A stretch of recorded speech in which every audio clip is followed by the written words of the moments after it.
Dakota, check your teams. I don't have Teams. You're going to have to email me. Not the right title.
Hello, my name is Karis Williams, and I am the assistant to the CIO here at Emporia State University. Today's session is hosted, the presenters are Jennifer Stout and Skylar Headrick, and it is student onboarding made easy. And we will have a Q&A, a question and answer session at the end of our presentation. And I will leave it to Skylar and Jennifer. Thank you, guys.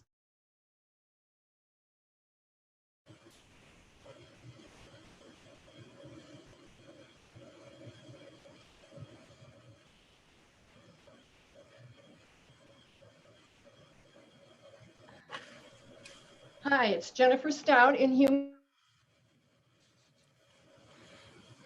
And Skylar Headrick. I work in IT. I am an ECM administrator developer. And we welcome you to ESU Check 2020 at ESU. We wish you were here in person to enjoy our beautiful campus, but we are really grateful to our professional IT staff, dedicated people keeping us on target so that we can do this virtual professional development and learning for all of us. So special thanks to Melanie Jones and her team. And with that, I'm going to start a PowerPoint presentation about the student and graduate assistant onboarding process here at ESU.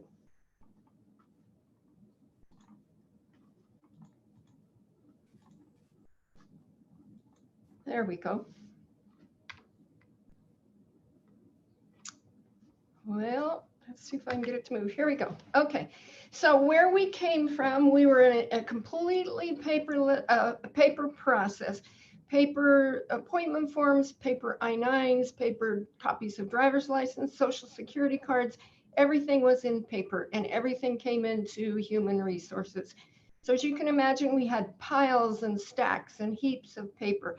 This stack was appointment forms without I-9s. This stack was I-9s without appointment forms.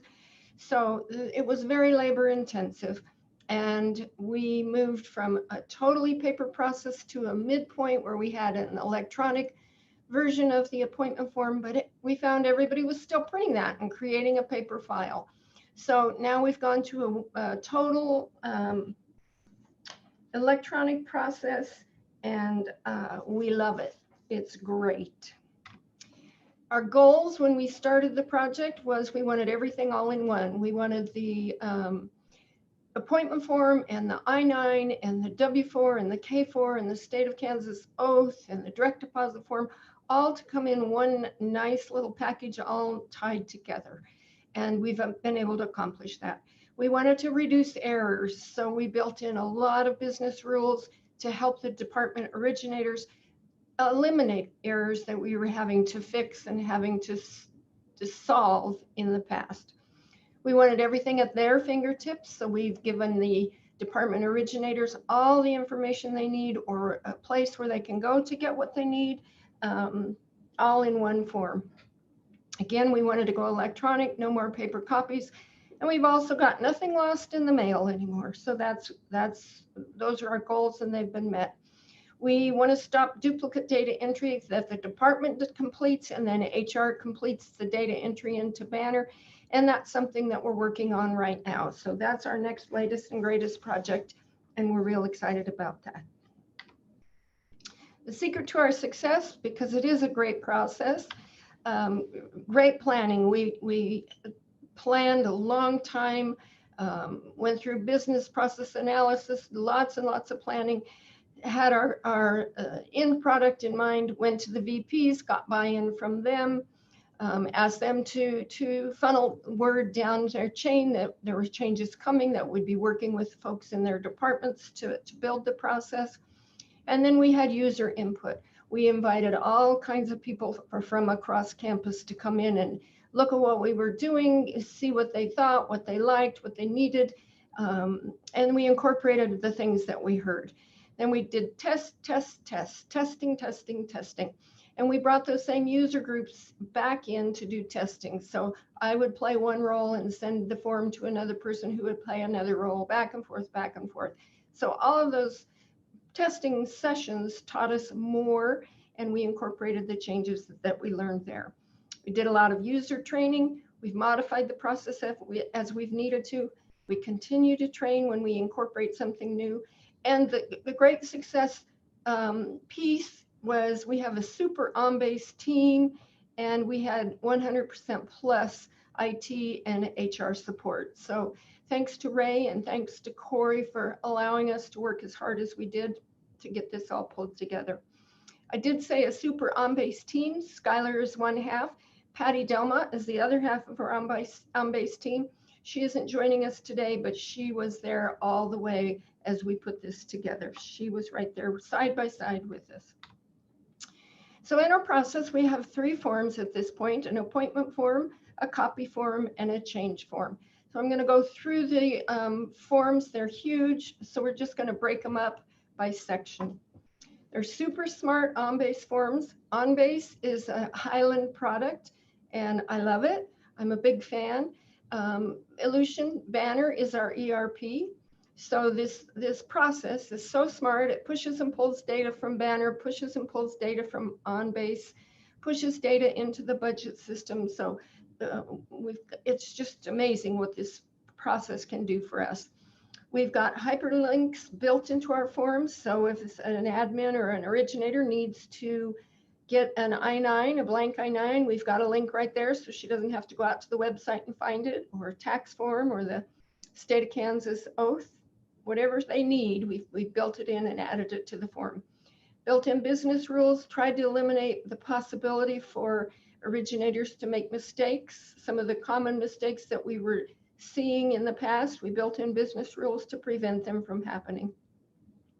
Workflow keeps the form moving, and it knows where to go, so the admin doesn't have to stop and think, now who do I send this to? And then notifications.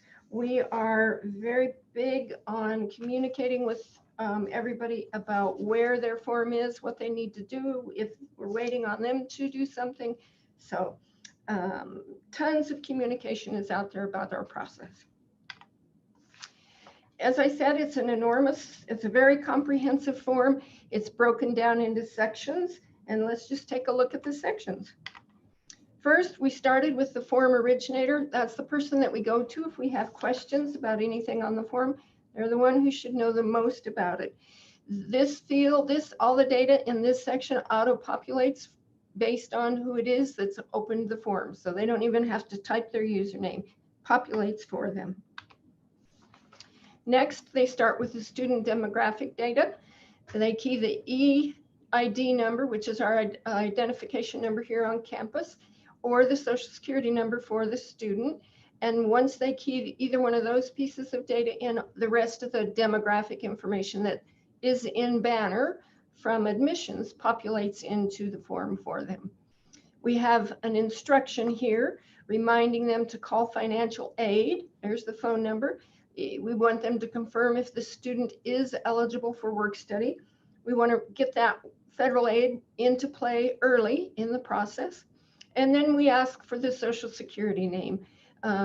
We need that information for pay purposes and for tax purposes. The really nice thing about OnBase is that once the originator submits this form, they can't see all these details again. And as the form moves through the workflow to different approvers only get to see the data they need. So we don't have to worry about, oh my gosh, that social security number is all over campus. It's not. It's only going here, and it's in human resources where we need to verify it. And so it's really nice. The view that each approver has is unique and built just for them. Student mailing address is something that's important. I chose to show you this screen because you can see the original address, city, state. They're highlighted. They're blank, but they're highlighted. And we did this so that the person doing the data entry, it's a visual cue to them. Ooh, there's something that's changed on the address. So I need to go to a separate screen in Banner to key the address. If there's no yellow field in there, then we know the address that's in Banner is the right one, and we just completely skip that screen and that step when we're doing the data entry. Save for later feature, that's pretty popular with the originators. Excuse me. I needed a sip of water. It allows for flexibility and allows for interruptions. It's a big form, they've got a lot to do, and it's hard to get through a form without having the phone ring or somebody stepping up to the desk. So save for later is a really nice feature. Next, we move into enrollment and employment history. Student employment is dependent upon enrollment. So this all pulls out a Banner. The admin can see, yes, the student was enrolled in the spring semester, but I don't see anything for the summer semester. Little yellow banner pops up saying the student's not currently enrolled. They can't move the form forward. But as I said, we're big on communication. So an email goes out to the student saying, congratulations, we understand you've got a job, but you're not enrolled. So please visit with your advisor and let your department know as soon as you get enrolled, because you can't work until that step's completed. The classification, graduate or undergraduate, that's something that is part of our business rules. We have different minimum wages for the graduate and the undergraduate students. So that helps us to make sure that we don't underpay a graduate student later on the form. Job history, this is something that gives the admin or the originator an opportunity to see if maybe the student's working for another department on campus at the same time.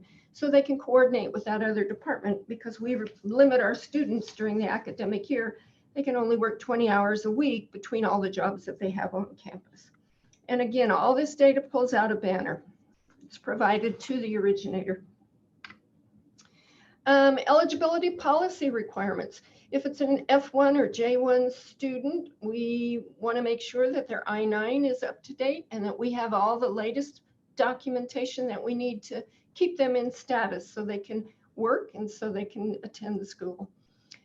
Some of our positions require background check questions there. Admin has to stop and think, oh yeah, I need to do that. Check yes, and helps them to not forget that process.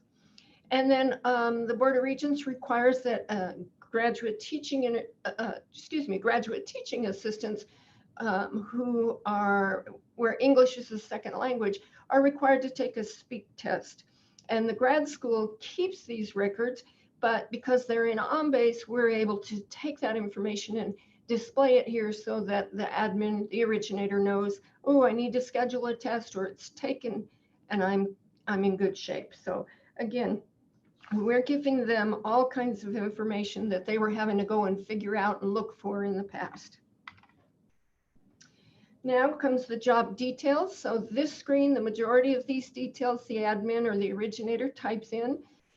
Position number is a key to what happens in the rest of the form. They give us a title, they give us dates.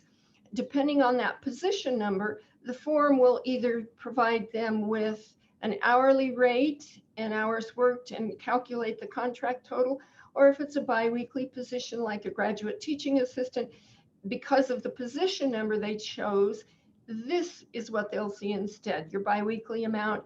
And the number of pay periods are automatically calculated through the code that Skylar built into the form. So take the biweekly salary times the number of pay periods, and we can calculate the total for them. So it really helps them to be sure they're on track with their money. Then we have an HR section. HR sees the form twice. The first time to approve the I-9, and once we are satisfied and the I-9 is correct and complete, we approve the hold, and then the student can begin working. At this point in time, we take a look and we make a decision about what the job change reason code will be in Banner, why this record is being added to Banner. Ellucian has a product called the Electronic Personnel Action Form, EPAF for short, and it's a method to do data entry into Banner fast and easy, and we use the EPAF when we can. This is what we're talking about right now. We're working on scripts so that we can start taking the data that the originator has typed on the form, using the EPAF and laying the data into Banner instead of HR typing the data directly into Banner. So that's what we're working on right now, and we're excited to be to see how that's going to go for us. The second time that HR sees the form is when we actually do the data entry. So HR sees the form twice. Funding details are added by the originator. They give us the dates, and then they put in the index, and the rest of the funding string is populated for them, and it comes out of Banner for the position that they choose. It's the default for the position that they've chosen. In this example, there's a circle and a pink box around the fund in the in the string for the funding, and that tells the originator that the position they've chosen doesn't match the funding that they've chosen. So the form stops, they get this error message, and they either have to change the position number or they have to change the funding. So we don't have any mismatches on the funding anymore. The funding and the position are tied together. So that's been really helpful to us to make sure that we get everybody paid the right way the first time, eliminates expenditure corrections for the department and for the payroll office. So it's very helpful. Approvals, we have two types. We have time and leave approver, who's going to approve the timesheet, and we also have who will approve the hire. So when we met with the VPs, we asked, how much information do you want? What do you want to see about these forms, about these hires? And they delegated authority down to the departments to make those decisions about how that hiring decision will be made and who has authority to make that decision. So the originator, they can add people if they need more than one person to approve, they can remove people if they want somebody to no longer be involved in that process. So it's very nice. They tell us what they want to have happen with the approving of the process. This is a really amazing part of this process. Required documents, the I-9, the identity documents, the state of Kansas oath, direct deposit forms, a W-4, the K-4, all those forms need to be completed by a new hire, and we have them attached, the forms, to this appointment form. If all of those documents are already in the student's electronic personnel form, those check boxes will be checked, and the originator knows they don't need to meet with the student to gather and collect all of those forms. So this has been a huge help to the departments to know exactly what they need to collect, if they need to meet with the employee at all, and what they need to gather if they have to. When they attach the documents, we also ask them to provide some specific information. Those data points go into the electronic personnel for the employee, and I'll show you a little bit more about that in a moment. You can see here is a hyperlink. Click here for a blank I-9, so they can use this form to get the forms that they need to complete the hiring process. We scrutinize the I-9s very carefully. We want to make sure that they are accurate and complete. So we developed a checklist if there's anything on the I-9 that needs to be corrected before we can accept it and approve the date of hire for an employee. We have this checklist on the form. It's attached to the form, and it's got all the possible errors that need correction. So when it is sent back to the originator, they see what the problem is and they see what they need to do to correct the problem. So they get the form back, they correct the I-9, attach the new corrected copy, and send it forward again. So we are pretty confident that our I-9s are in excellent shape. Ticket number doesn't really relate to this, but it does. It's the key to all of this. Each form that's submitted has a ticket number created for that form. And the ticket number is used when they retrieve the form. They can ask for the ticket number. If they want to make a copy of the existing form for a new appointment for the same employee or a different employee, the ticket number is the key. If they're creating change to details on an appointment, they want to give the person a raise, or they need to terminate the person early because the person graduated, those kinds of things. And then when the originator has issues and needs help, they may call me and say, hey, can you look at ticket number 9321? I don't know what's going on. The beauty of the workflow is I can get in there and see their screen, and I can help them try and figure out what's going on. And if I can't help them, then we call in the big guns, and that's when Skylar comes in and he figures out what it is that they need to do. So the ticket number keeps everybody on the same page. Retrieving forms. This is an example of what I call the naming string. I think Patty calls it the hit list. You can see the top two are student grad appointment forms. There's the ticket numbers, the E number for the Corky, the Hornet. He's got two positions and different dates. I did both of the forms. One was approved and the other one we're waiting on the grad school to make approval. The bottom form tells us that there's a change form out there, and its ticket number is 3500. It's again for Corky.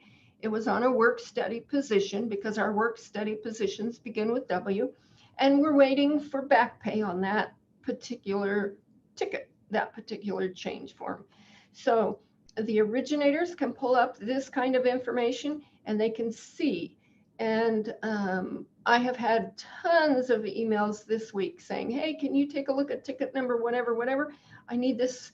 I want this person to start working tomorrow. Can you get it approved? So the department originators know how to use this and understand the value, and it really makes it a lot easier for all of us when we are talking back and forth. We built our electronic personnel files long before we did this appointment process. And on the left-hand side of the screen, it shows the different document types related to the I-9.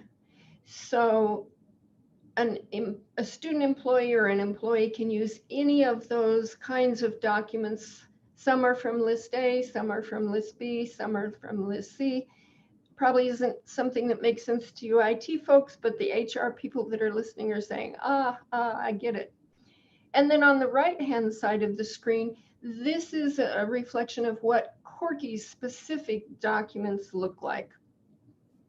And I said earlier, we ask for dates when they attach documents to the appointment form. This red circle up here tells us that Corky's I-20 expired May 9th of 2020.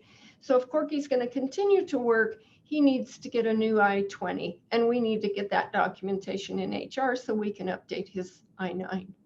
So it helps us to keep track of, we use a Cognos report as well to help us keep track of who's got documents that are coming up for renewal or up for expiration, so that we keep ahead of that as much as we can, so we keep our students in the status so they can keep working and can keep learning. Okay, so that's the nutshell version of our appointment form. I want to talk a little bit about workflow. This is what our workflow looks like to me in human resources for an appointment form. Those are all of the different cues that it can go through. So I can follow along, and you can see I'm a little bit behind. I got 51 forms out there in the Hold for Docs queue. I need to get busy on those. And then you can see that payroll's got 1, the grad office has 10, budget office has 2, and they've moved them on to me for data entry, and I've got 11. So this allows people who are approvers to see their queues, to see what's coming towards them, and it helps them plan their workload. So this is a helpful tool. The other thing is, if the approver doesn't need to see a form, for example, if it's not a work study fund, financial aid doesn't need to see it. OIE doesn't need to see it. If it's a grant funded form, it needs to go to grants. So the workflow, we didn't want to give all of our approvers email fatigue. The workflow knows who needs to see it and who doesn't need to see it. So it's really slick and smooth. This is an example of some of the tasks, options that we have to move forms either forward or backwards. So these are my tasks in human resources. I can enter it into Banner. I can send it to payroll because there's an adjustment that needs to be made. Void the form. I can approve it. I can reject it because of the I-9.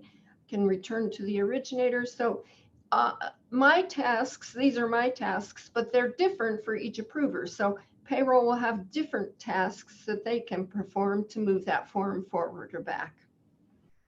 I want to talk a little bit about notifications. Communication is a big deal for us. This is an example of the branding of an automatic notification from OnBase. So in the first one, you can see Corky's been approved. He can start working on the date provided on the form.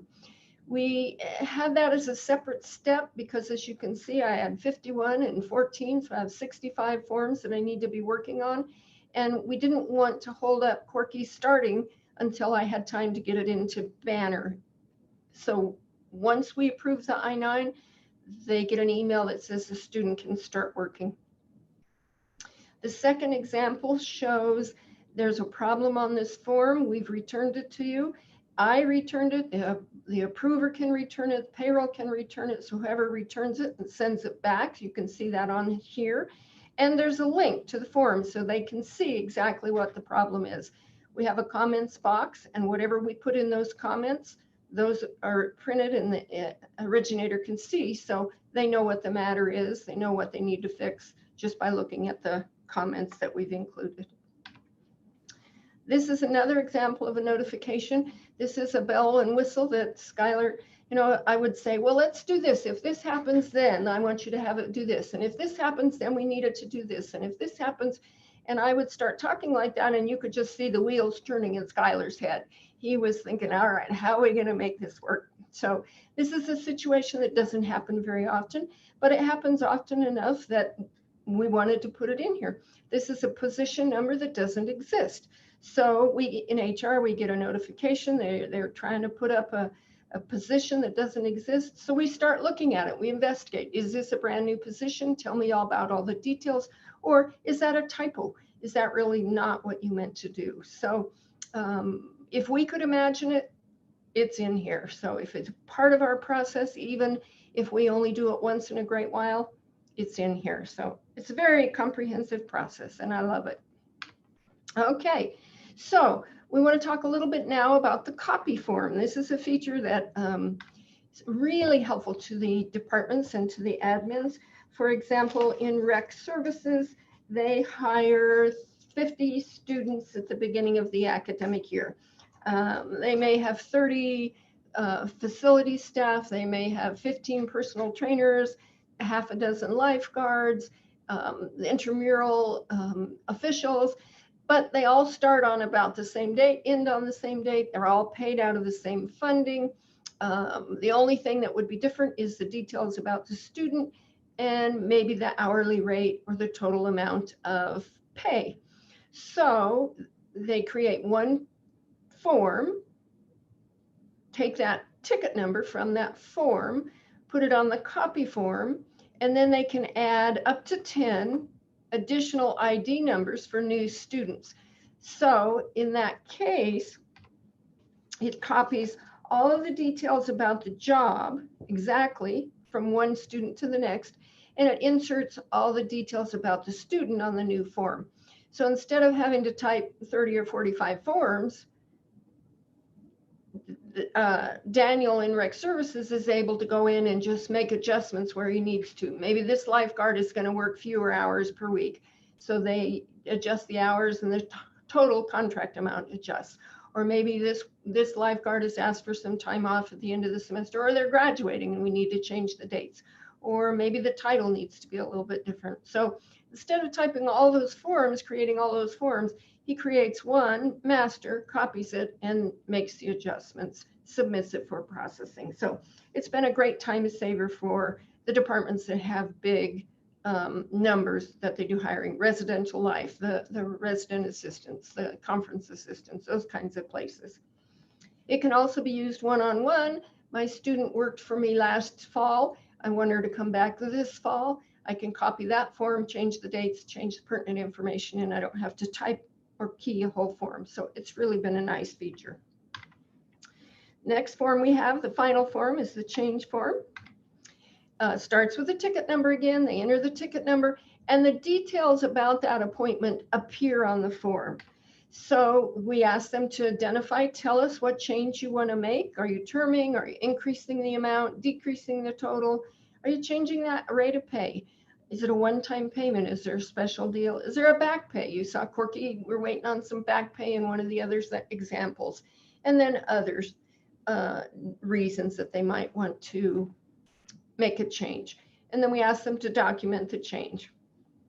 Then what happens is, based on the boxes that they selected, the reasons that they provided on the right-hand side of the form, specific fields appear so that they know exactly what they need to provide us. We didn't want to have everything appear when they didn't need to make changes to the data. So This is very, very specific to what they want to do, and it helps step them through the process without having to go through and look things up and find things. So it's been very helpful to our originators. Okay, we're just about done. Our process, we are very happy with it. It's so much easier for everyone involved. We enhance and we modify the form when we need to. It's a great process, and I love OnBase. I should have a bumper sticker if one of the OnBase guys is on the call. I think OnBase is an amazing tool, and we've just done remarkable things with it. But that is a lot in part to Skylar and Patty as well. They're amazing, amazing people to work with. Comments from our users. I love having all the information in one place. Bingo, that was our goal. This is so much better than our old process. That's what we hear from the users. And that's really, really satisfying. I love knowing exactly which documents I need to collect for the student. We made it easy for them. Seeing where the forms are in workflow is really nice. It helps me plan my part. So those are the kind of things that our users are saying. They're happy with the form. We're happy with the form. And it's great. It's a really wonderful process. I thank Skylar and Patty and everybody who was involved across campus. And I think that's one of the biggest keys to our success is people were listening, people were contributing, people were sharing what it was that was valuable and helpful to them. And we incorporated as much of that as we could. Our keynote speaker this morning, Dr. Burns Wallace, she said something about being a part of the strategy and a part of the solution. And Skylar and Patty certainly were. So thank you again to them. Appreciate all you've done for us, Skylar. Thank you. Any questions from anybody who is listening?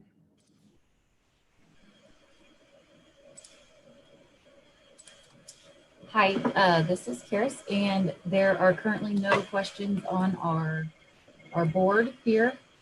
Just FYI.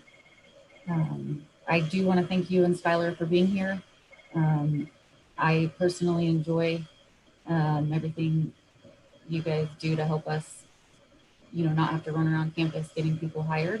And you guys do really well to help everybody understand, and I personally appreciate it very much. So You're welcome. Thank you guys for this, and I hope everyone in the audience enjoyed it, and thank you all for being here. All righty. Bye-bye. Thanks.